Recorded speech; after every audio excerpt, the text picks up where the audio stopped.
The streets of London are not where you would expect to find protests for a breakaway region of Nigeria. But demonstrators came here in support of their leader.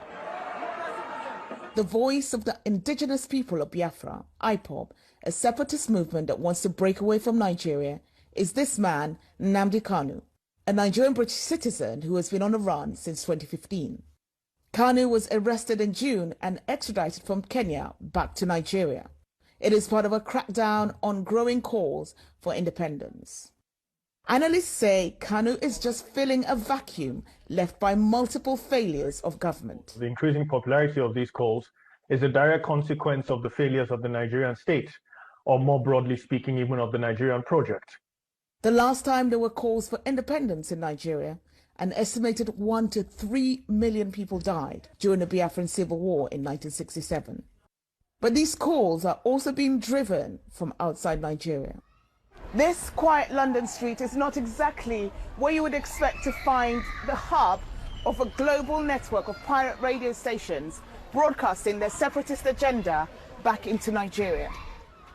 At the registered address, we meet Darlington Imo, Radio Biafra, a Kanu ally and Biafra sympathizer.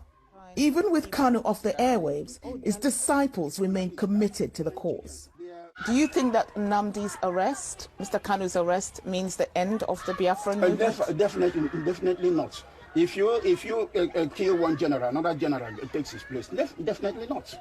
Yes. Definitely not. We want the referendum. We are not asking for. We are asking for a referendum, which is a civilized thing to ask for. Analysts say that is a pipe dream.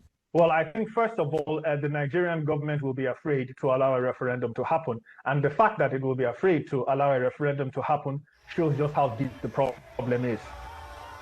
But the cracks may be beginning to show. President Muhammadu Buhari tweeting in June about how the Nigerian government will deal with separatists. Twitter removed this post, deeming it offensive, and days later, Buhari banned the platform entirely from Nigeria. While Kanu remains in custody, that hasn't deterred protests in southeastern Nigeria, where IPOB had ordered a shutdown of work and economic activities every Monday, although that was recently suspended.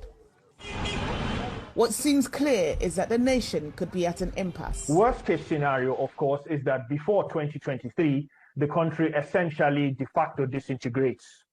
Perhaps not into a full-blown civil war, but into a lot of skirmishes, into a lot of violence.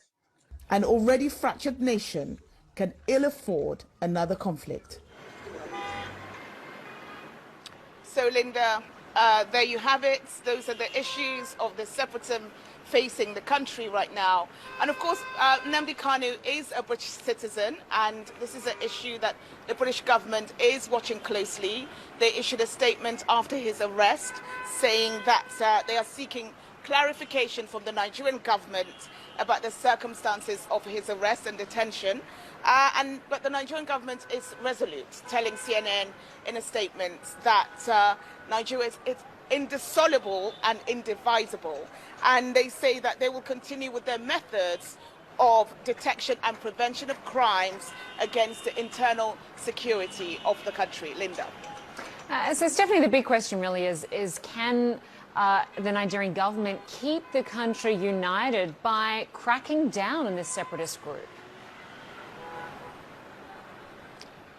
Well, analysts have been telling me that this is a tough issue for any leader to deal with, and not least in a country that's 4 times the size of the UK, with a population of over 200 million people.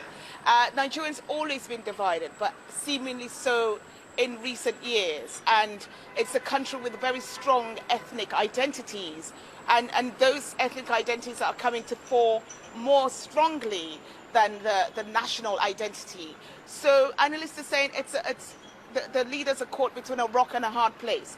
They can't afford to ignore calls for separatism to break away from the country. They must do something. But the crackdowns are really creating more support for this movement, ironically, Linda.